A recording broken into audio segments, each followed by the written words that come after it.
Welcome to the Love Sessions. I'm Nori, and my beautiful, amazing, sparkly, genius co-host is Lily. Oh, I got genius! Aha! Wow! Pressure!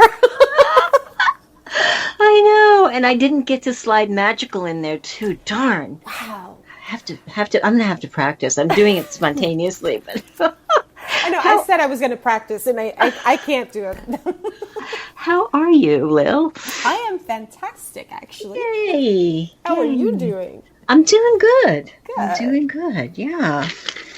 This is Love Session dun dun dun dun number 29. Wow. Mm-hmm.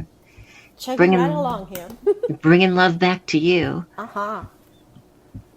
So last time we were talking about moving and my crazy experience with moving that turned out even better than I had intended. I love that. Yeah. You know, there was a lot of opportunity for it to go the wrong way. You know, I had to really be aware of my feelings, right? The feelings is what cued me into what I might be thinking. And then when I had a feeling that cued me into, hey, you better take a look at this, then I looked at the thoughts that I was having. You know, and some of them, you know, were knee-jerk reaction negative, you know, like about the way that I was performing, you know, or not performing, or the way that I, you know, was experiencing something, and, you know, why aren't you doing it better? And yeah. But I caught them, you know, I caught them when they were first a feeling, and then I traced it back to what the thought was, and then I was able to just shift it. And that's what made everything happen so easily. Because the energy just kept flowing, you know, in the right direction, in the positive direction. Right. Because you were able to capture that negative thought, that moment where it could have gone this way, and just kind of redirect it. Exactly. But, you know, it really made me take a look at, you know, when we do have those knee-jerk reaction thoughts, and before I became aware, you know, of using energy and law of attraction, I was like a victim to those knee-jerk bad thoughts, you know, like, you know, you're so not good at this, you're so stupid, you've always been stupid, you were stupid back when you had an Etch-a-Sketch, you know. Like I was, you know, I was very, very victim to those kind of thoughts. And the statute of limitations has really run out of them. You know, they're so not valid at this point in life. But if we don't if we're not aware of them, they make themselves valid. They like weave their way into what's happening. Oh yeah, absolutely. It made me think of, you know, I do that too.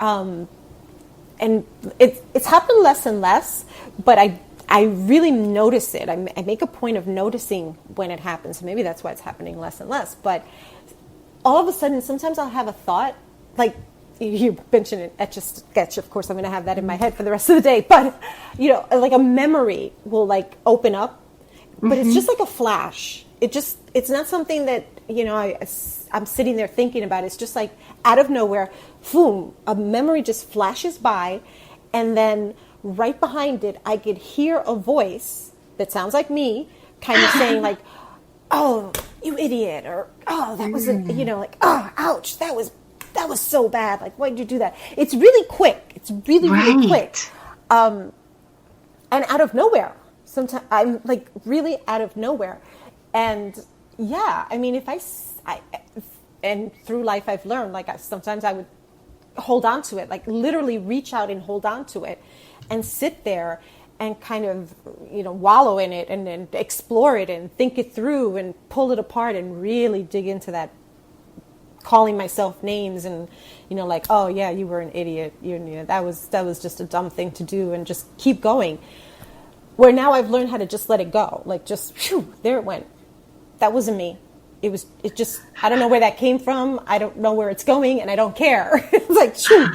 But it takes work to get there, because I think so many of us will take words that other people may have said to us, and we'll keep repeating them like on a loop somewhere in the back of our mind, and we're just waiting for like that switch, like that opening, like, yeah, you messed up again, because, you don't know how to do that.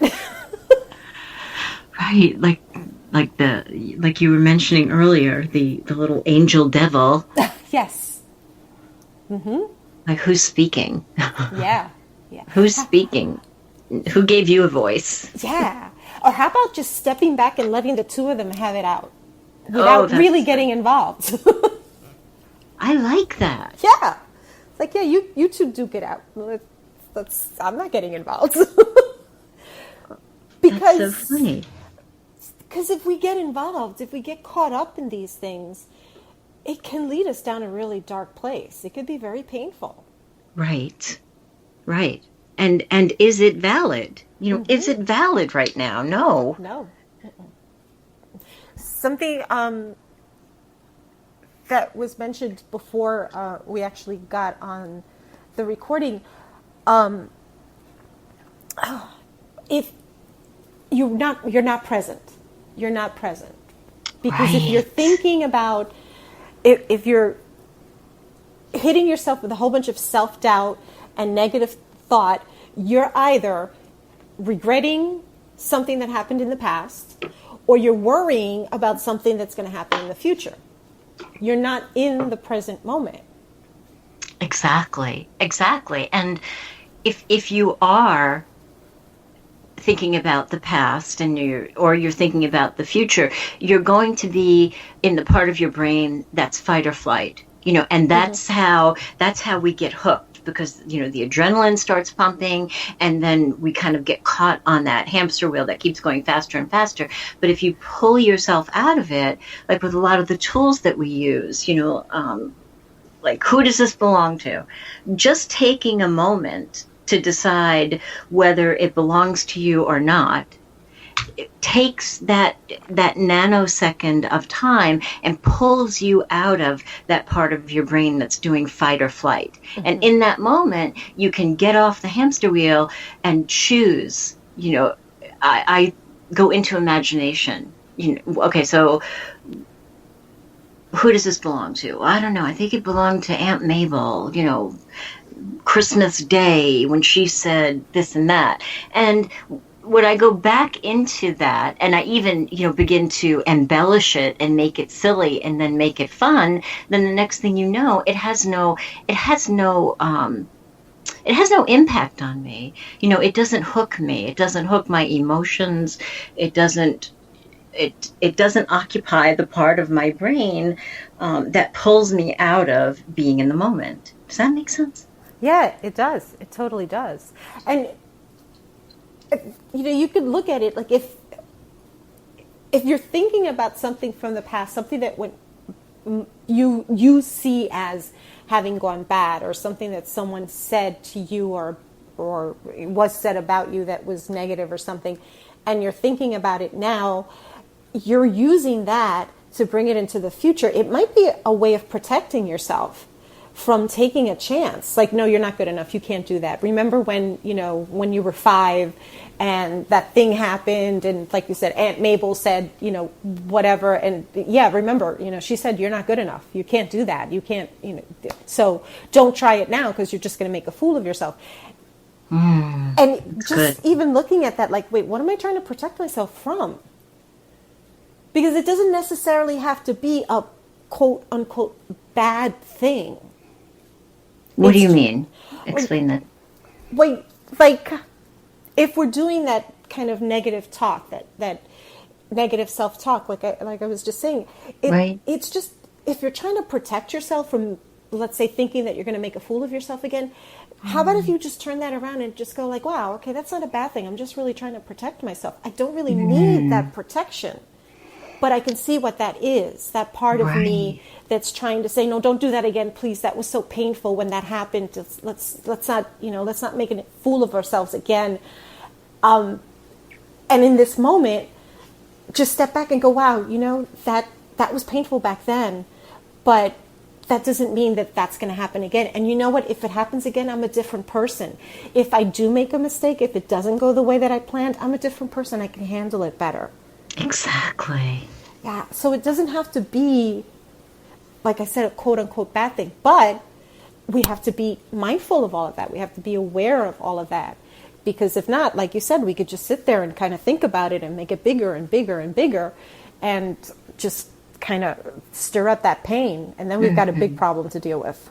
Right, because when you're making it bigger, you're pulling current events into it. It might have been when felt like you weren't good enough when you were 5, but then you start, if you continue to make it big, it starts to bleed out. And so yeah, I'm not good enough at my job, not good enough in my relationship, even my dog thinks I'm not right. You start pulling that, and the next thing you know, you've got this huge tornado of I'm not good enough. So how do you begin to shift that so that it doesn't get you? Yeah. So it doesn't hook you. And for me, it's a matter of noticing the way that I'm feeling. If suddenly my mood changes, or I have this unexplained lump in my throat, or tension in my neck, I go, wait a minute, what's going on here? Because there's a thought behind that. There's a thought that elicited, that physical response in our body. So, when we try to catch those things, sometimes we catch them when it's the tornado and go, oh, I just created a tornado. The next time, you catch it in the middle of the tornado, and you're like, okay, all right, so I didn't have to have the tail end of it. Then you catch it before the tornado. Then you catch it when it just comes up. So it's a process. Some people might be good at going, yeah, okay, I notice immediately, when I switch my energy and it starts pulling me in a direction I don't want to go in. But I think for most of us, it is a process, of wanting to notice it, wanting to have more high energy. And I'm not talking about, I'm talking about good feeling energy. I'm not talking about, go out and do push-ups, high energy. Have more and more moments of good feeling energy, feeling good about yourself, having well-being all throughout your day. Yeah, absolutely. It's wanting, like you said, wanting to notice it. Right. And that right there, it would seem like, oh, well, you're just noticing it, whether you notice it or not. There's a difference if you're wanting to notice it. Now you're actually, just by saying, I want to notice it, rather than, ooh, I noticed that, you're actually taking a step back already. So there's like one level already back where you're looking at it. Like, oh, I want to notice this. I want to know why I feel uncomfortable. Right. Not, oh, I feel uncomfortable. So it's that step back. And then, oh, I feel uncomfortable. Okay, why? Where's that coming from? That thing that happened when I was 21? Well, and the farther you can step back from it, continue to step back from it, the more you can look at it and kind of take it apart and go, well, that wasn't so bad. Or maybe it was bad. I'll never do that again. Right. And that was then, that's never going to happen again. Or maybe you can get to the place and go, that really wasn't that bad. It just, there's, that, now that I look at it, it's not that bad. For me, one of the most healing things is always, you did the best that you could. In that moment, you did the best that you could. And I'll ask myself that.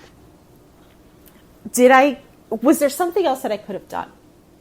Right. Really be honest. Like, was there something else that I could have done? And if they are, run through those scenarios. And then, did I do the best that I could in that moment? And most of the time, the answer is, yeah, I really did. Right. That was the only thing I could do. So even if somebody else had an opinion about it or somebody else said negative things that are cycling through my head now, those aren't useful to me now. Right. Right.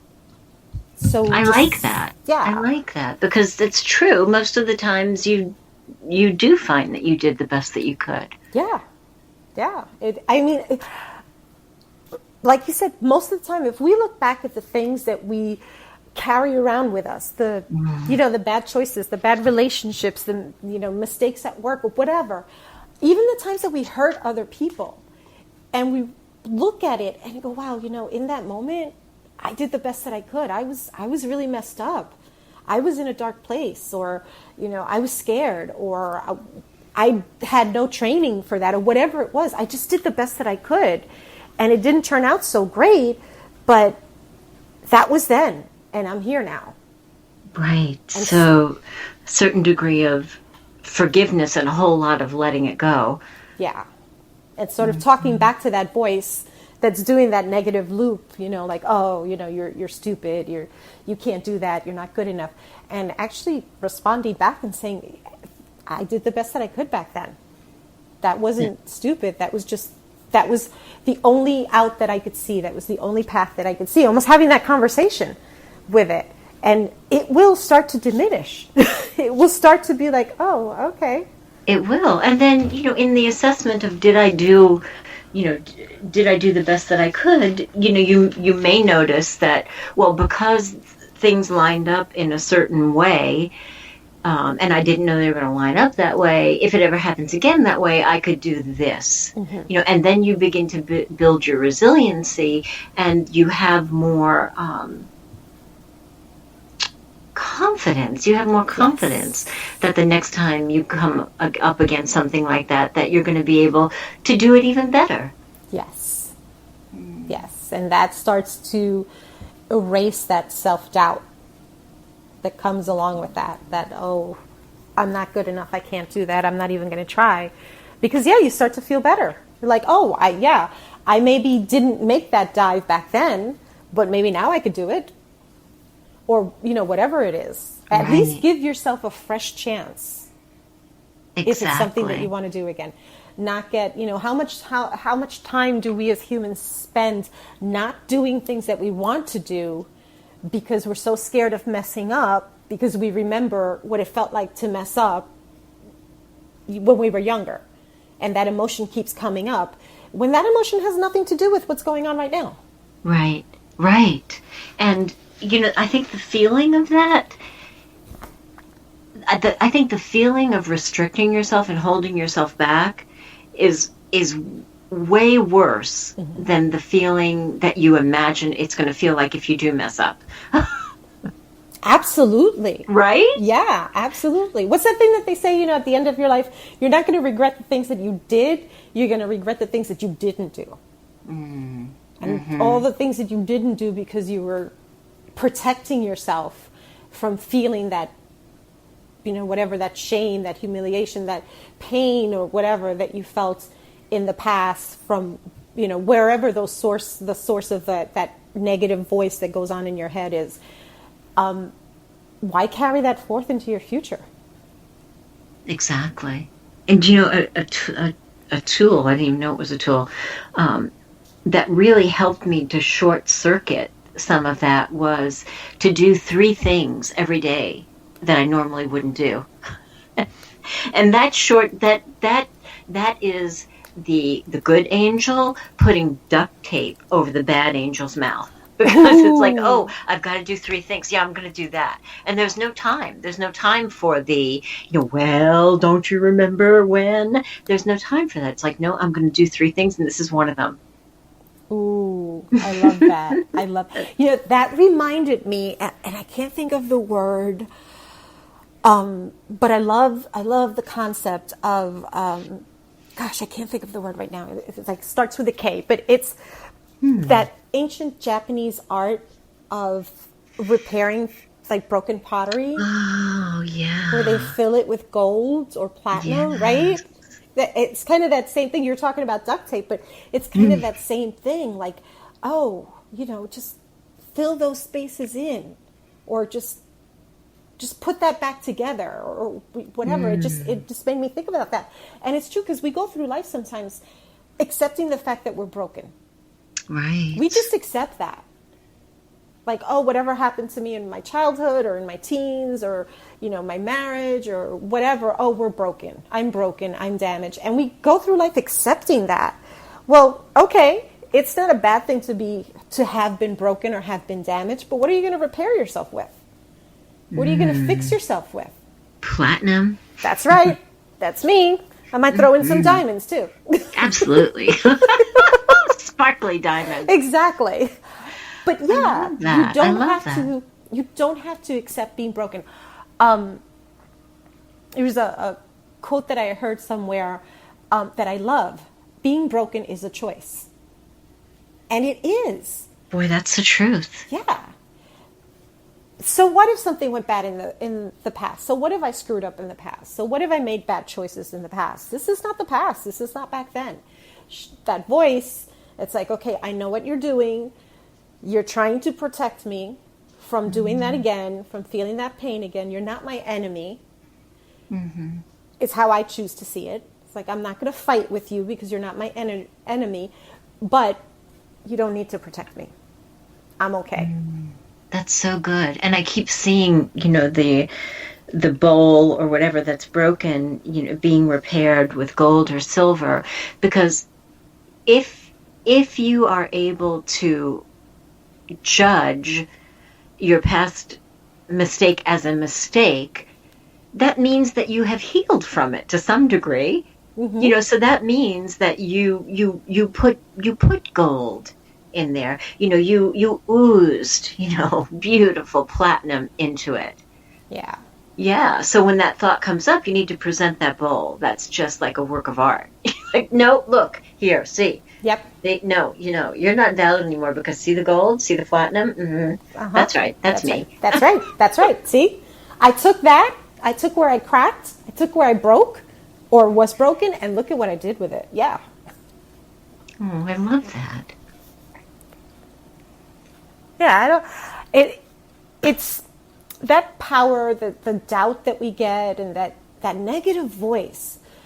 It's such a powerful force in so many of us. And I hope that we're giving the listeners a little bit of some way and some hope of changing things around and bringing that love back to you, which is what the Love Sessions is all about. It's bringing that love back to you and loving yourself enough to look at those self-doubts and look at that negative self-talk and really take a step back, like you said, and I want to notice it, look at it, and then do something about it.